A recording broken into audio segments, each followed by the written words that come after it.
안녕하세요. 김선민입니다. 오늘도 웨스트민스터 소요리 문답 19번째 시간 제사장이신 그리스도에 대해서 나눠보도록 하겠습니다. 오늘 나눌 학습 문답은 문답 25문입니다.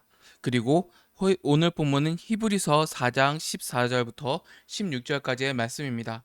제가 먼저 문답을 읽고 오늘 본문을 읽어보도록 하겠습니다.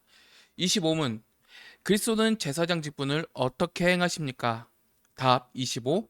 그리스도는 우리를 위해서 단번에 자신을 희생제물로 드려 하나님의 공의를 만족시키고 우리를 하나님과 화해시키며 우리를 위해 계속해서 중보함으로써 제사장 직분을 행하십니다. 본문입니다. 14절부터 16절까지입니다. 그러므로 우리에게 대제사장이 계시니 승천하시니 곧 하나님의 아들 예수시라. 우리가 믿는 도리를 굳게 잡을지어다. 우리에게 있는 대제사장은 우리의 연약함을 동정하지 못하실 이가 아니요 모든 일에 우리와 똑같이 시험을 받으신 이로되 죄는 없으시니라. 그러므로 우리는 긍휼하심을 받고 때를 따라 돕는 은혜를 얻기 위하여 은혜의 보좌 앞에 담대히 나아갈 것이라. 아멘. 지난 시간에 예수 그리스도의 삼중직분 중에서 선지자로서의 예수 그리스도에 대해서 나눠봤습니다. 이 시간에는 예수 그리스도께서 제사장 직분으로서 행하신 일이 무엇인지에 대해서 한번 생각해 보도록 하겠습니다. 소요리 문답 25문은 이 질문에 대해서 크게 두 가지로 이야기합니다. 하나는 그리스도께서 우리를 위해 희생 제물이 되어 제사를 드리셨다는 것과 지금도 하나님 보좌 우편에서 우리를 위해서 중보하시며 축복하고 계신다라고 답하고 있죠. 그리스도 제사장 직분을 이해하기 위해서는 먼저 제사장 제도가 처음 시작된 구약 시대의 제사장들의 모습을 살필 필요가 있습니다. 구약 시대 제사장은 아무나 할 수 있는 것이 아니었습니다. 제사장이 되기 위해서는 몇 가지 자격 조건이 있었습니다. 먼저는 이스라엘의 동족으로서 이방인은 제사장이 될 수 없었습니다. 그리고 이스라엘 백성이라도 하나님의 선택을 받아야 했습니다. 그래서 하나님은 이스라엘 12지파 가운데 레위 지파를 택하신 후 특별히 레위 지파 사람 중 아론 집안을 선택하셔서 제사장으로 임명하셨습니다. 이처럼 제사장직은 이스라엘 백성 가운데 아론 집안의 후손만이 임명받을 수 있었고 특별히 대제사장은 아론의 맏아들인 엘르아살 가문 사람이어야 했습니다. 여기서 제사장의 주된 사역을 세 가지로 볼 수 있습니다. 첫째는 백성들을 대신해 제사를 드리는 사역이었습니다. 죄를 지은 사람이 자신의 죄를 용서받기 위해서 제물을 성전으로 가지고 옵니다. 하지만 제사장은 제물에 안수를 하고 제물의 목숨을 거둘 뿐 아니라 그 이후 제물의 피를 뿌리고 태우는 실제적 사역은 제사장의 몫이었습니다. 이것이 가장 중요한 사역입니다. 그리고 둘째로는 백성들 대신에 기도 드림이었습니다. 제사장은 번제단의 불을 가지고 성소 안으로 들어가 분향단에서 향을 피웠습니다. 향을 피우는 것은 기도를 상징하는 것으로서 제사장들이 이스라엘 사람들을 대신하여 기도하는 사역을 감당했음을 의미합니다. 그리고 마지막으로 제사장은 성소에서 향을 피우고 나온 후 백성들 앞에 서서 축도를 했습니다. 아론의 축도를 백성들에게 베푸는 사역이었습니다. 이 밖에 다른 일도 있지만 이 세 가지 구약시대의 제사장의 중요한 사역이 있었습니다. 더불어 대제사장에게는 구별된 사역이 하나 더 있었습니다. 이는 1년에 한 번 하나님의 임재에 있던 지성소까지 들어가 하나님 앞에 이스라엘 사람들의 죄를 속하는 사역을 감당했었습니다. 지성소로 향해서 나아가는 대제사장의 옷차림은 특별했는데 가슴판에 12지파의 이름이 새겨진 12개의 보석을 차고 하나님의 임재가 가득한 지성소에 온 이스라엘을 대표하고 있었습니다. 1년에 한 번 대속 제물의 피를 가지고 지성소에 들어가서 제사의 최종적인 부분들을 감당했던 그의 역할은 특별한 사역이었습니다. 그리고 오늘 본문의 히브리서 기자는 예수님을 최종적으로 우리에게 대제사장이라고 말하고 있지 않습니까?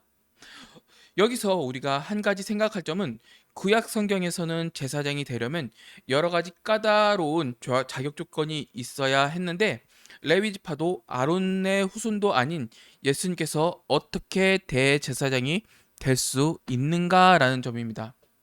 한번 이를 정확하게 살펴보도록 하겠습니다.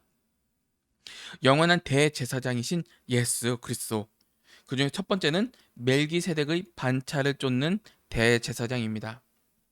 오늘 히브리서 본문은 이 물음에 대한 대답을 갖고 있습니다. 히브리서 기자는 구약 시대의 아론 계열의 제사장 외에 멜기세덱 반열의 제사장이 있었다라고 기록합니다. 그리고 이 멜기세덱의 반차를 따르는 제사장이 곧 예수 그리스도라고 증거하죠.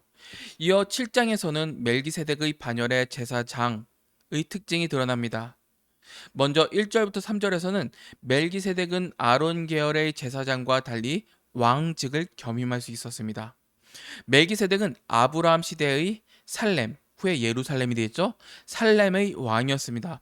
또한 제사장직은 생존에 있는 동안에만 유효한 일인데 멜기세덱은 성경에 갑자기 등장한 것에 더해 어느 집안 사람인지 가족도 족보도 시작도 끝도 없이 영원히 존재하는 사람이었습니다. 그래서 히브리서 기자는 멜기세덱이 하나님의 아들 예수 그리스도와 동일한 사람이라고 설명을 합니다. 그분은 영원한 하나님의 대제사장이자 예루살렘의 왕으로 제사장의 직분이신 다시 한번 여기서 대제사장은 아니죠. 왜냐면 제 대제사장은 예수 그리스도 외엔 없으니까 이제 혀가 꼬였습니다. 아무튼 영원한 하나님의 제사장이자 예루살렘의 왕으로서 제사장 직분이 있기 이전부터 존재하였습니다. 그리고 하나님께서 아브라함에게 주셨던 구원의 약속은 아론 계열 제사장이 아니라 멜기세덱 계열의 제사장에 주신 약속입니다. 아론 계열의 제사장은 예수님이 오시기 전 한정적으로 허락하신 일시적인 성격을 가지고 있었습니다. 시편 110편도 동일한 이야기를 하고 있죠. 여호와께서 내 주에게 말씀하시기를 내가 내 원수들로 내 발판이 되게 하기까지 너는 내 오른편에 앉아 있으라 하시도다. 여호와는 맹세하고 변하지 아니하시리라. 이르기를 너는 멜기세덱의 서열에 따라 영원한 제사장이라 하셨도다. 하나님 오른편에 앉아 있으라 라는 말씀은 왕을 삼는다라는 의미입니다. 하나님께서 통치자로 임명하셔서 모든 원수를 정복할 자 멜기세덱의 반열을 따르는 영원한 제사장이 올 것이라는 예언이 기록되어 있습니다. 그리고 이 예언의 성취가 바로 예수 그리스도이십니다. 아멘. 두 번째, 오신 예수님의 대제사장적 사역을 알아보도록 하겠습니다. 이제 예수님께서 우리에게 제사장으로서 직분을 어떻게 실행하셨는지를 한번 알아보아야 됩니다. 직분만 있고 뭐도 안 하면 좀 아니잖아요. 그렇진 않잖아요. 직분이 있고 예수님은 온전히 자신을 희생해서 그 직분을 수행하셨습니다. 여기서 한번 살펴볼까요? 과연 무엇이 있을까요? 첫째, 대제사장의 직분은 무엇을 하는 일이었죠? 바로 제사를 하는 사람들이었습니다. 제사장이 제사를 드리는 가장 큰 이유는 무엇일까요? 바로 인간의 죄 때문이죠. 그리고 제사를 드리는 목적이 바로 인간의 죄, 문제를 해결하는 것이었습니다. 죄의 속성은 하나님께 대한 반역, 대적으로서 범죄한 인간은 하나님과 사이에 큰 세 가지 문제점이 발생했습니다. 첫째로는 하나님을 대적하고 배반하였기 때문에 하나님 편에서는 거룩한 분노가 일어납니다. 그리고 인간은 하나님의 진노를 받을 수밖에 없습니다. 그 둘째로는 죄를 지은 사람 속에 문제가 발생됩니다. 사망이라는 죄의 형벌과 함께 죄를 지은 사람 자체가 죄로 오염되고 부패하게 되죠. 세 번째로는 죄인을 향한 하나님의 분노와 하나님을 싫어하는 죄인 사이에 원수 관계, 적대 관계가 형성되어 있습니다. 이거예요. 인간이 죄를 가졌어요. 그럼 하나님의 진노를 받을 수밖에 없잖아요. 그러면 어떻게 해요? 하나님은 진노고 사람은 부패하고. 그럼 뭐예요? 사람은 하나님을 싫어하고 하나님은 죄진 인간을 심판하여 될 수밖에 없으니까 뭐예요? 원수가 될 수밖에 없었죠. 제사는 이 원수된 문제를 해결하고 죄가 발생하게 된 모든 죄의 결과를 해결시키십니다. 회복시키시죠.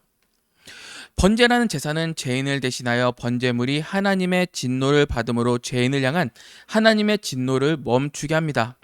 속죄제는 속죄제는 사람 안에 있는 죄의 형벌과 오염을 사라지게 해주는 속죄의 제사입니다. 그리고 화목제라는 제사를 통해서 하나님과 죄인 사이에 화해와 평화가 이루어지는 일이 발생합니다. 제사의 가장 중요한 원리는 제물이 죄에 있는 사람을 대신하여 형벌을 받아들임으로써 우리의 죄가 용서받는 데 있습니다. 그리고 예수님은 자신의 몸을 제물로 삼아 하나님께 제사를 드림으로 십자가 사건, 제물과 제사장을 겸임한 제사장이 되셨습니다.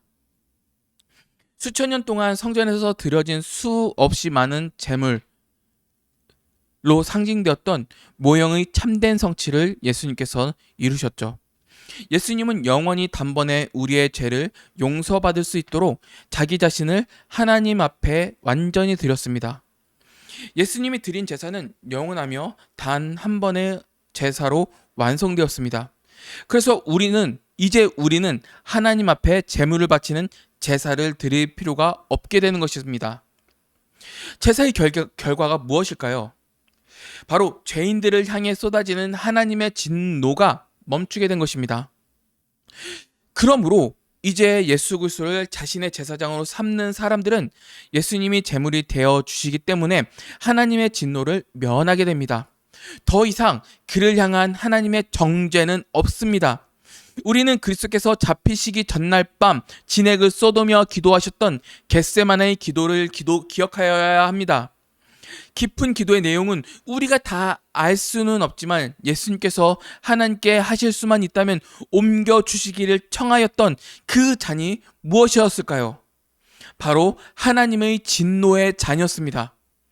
영원한 지옥에서 죄인들이 받아야 할 하나님의 무겁고 거룩한 분노, 공의와 분노, 모든 저주와 심판의 잔이었습니다.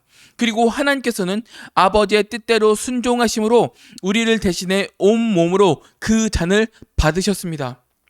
그러므로 예수님을 자기의 제사장으로 삼고 있는 사람에게는 예수님을 자신의 제물로 삼고 있는 사람에게는 더 이상 하나님의 정죄가 없습니다. 나아가 예수님께서는 하나님의 진노만이 아니라 죽음의 형벌도 면하게 해주셨습니다. 우리를 죄로부터 점점 더 해방시켜 주시고 계심은 물론이고 하나님과 우리 사이에 존재했던 적대감도 사라지게 해주셨습니다. 그 결과 하나님과 우리가 아름다운 연합의 관계, 하나님의 뜻이 나의 뜻이 되고 하나님의 뜻을 이루기를 즐겨 소망하는 평화의 관계가 체결된 것이었죠. 두 번째, 예수님의 대제사장적 사역. 두 번째로는 중보 기도입니다. 이로써 대제사장으로서의 예수님의 두 번째 사역이 시작되었습니다. 예수님은 부활하셔서 하나님 보좌 우편에 앉으셔서 지금도 우리를 위해서 간구하고 계십니다. 이를 중보하신다 혹은 중보 기도를 하고 계신다 라고 표현합니다. 간혹 이 말 문자 그대로 우리 방식대로 이해하는 분들이 있습니다. 예수님께서 하나님께 우리를 위하여 간구하심은 하나님의 보좌 우편에 앉아 계신 사실 자체로 하나님과 우리 사이에 중보가 되신다라는 의미죠. 예를 들면 대제사장이 이스라엘을 대표해서 하나님께 나아갈 때 그를 통해 이스라엘 백성 전체도 하나님의 임재를 경험하게 됩니다. 대제사장의 대표로서 행동이 이스라엘 전체가 하나님의 임재 속에 거하는 그 효과를 경험하게 되는 것이죠. 그러므로 그리스도의 중보 기도는 입술로 낱낱이 간구하는 기도 이상입니다. 하나님께서 대속사역을 완성하신 그리스도를 보며 우리를 향한 진노를 거두신 것입니다. 그리고 예수님은 영원 불멸하기 때문에 죄의 형벌로부터 우리의 안전도 영원한 담보를 얻게 됩니다. 이제 예수님의 그 마지막 세 번째 사역, 총 정리해서 세 번째 대제사장적 사역을 얘기하면 축도라고 할 수 있습니다. 예수님이 우리를 위해서 중보하신다라는 얘기는 다른 말로 예수님께서 십자가 대속사역으로 인해 얻게 된 모든 혜택을 우리가 누리게 된다라는 뜻입니다. 이것은 곧 축도입니다. 대제사장들이 이스라엘 백성에게 아론의 축복 기도를 베풀었듯이 예수님께서는 승천하시기 전에 손을 들어 제자들과 교회를 축복하셨습니다. 그리고 지금도 하나님 보좌 우편에 앉아 계시면서 지상에 있는 교회를 축복하고 계십니다. 그리고 이 축복의 핵심은 성령님을 우리 가운데 보내주셔서 이루시는 사역이 있습니다. 성령님께서 오셔야만 우리가 죄 용서를 받고 거룩해지며 의롭게 될 수 있습니다. 우리가 변화되는 모든 것들이 우리 안에 계신 성령님을 통하여 시작됩니다. 그래서 지금도 예수님께서는 우리의 대제사장으로서 성령님을 통해 이러한 복을 우리에게 주고 계십니다.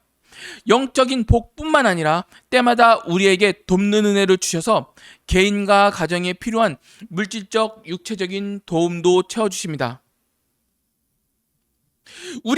결론을 내겠습니다. 우리가 누리고 있는 모든 영적이고 육적이고 물질적인 도움이 바로 예수님의 제사장으로서 우리에게 복을 주시고 축복하는 사역의 열매입니다.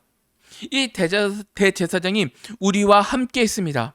우리는 예수님 없이는 하나님께 나아갈 수 없습니다. 오직 예수 그리스도의 공로만을 인하여 하나님께 우리의 모든 예배와 간구와 삶을 연합해 주시는 이유가 됩니다. 예수님께 나아갈 때마다 우리는 모든 죄 문제를 해결하신 대제사장이신 예수 그리스도를 기억합시다. 그리고 우리 모두가 하나님과 막힌 담을 허물어 주시고 완전한 연합 가운데 살게 해주신 영원한 나의 왕, 나의 주님만을 높이고 찬양하는 기쁨의 삶을 살기를 주님의 이름으로 간절히 바라겠습니다.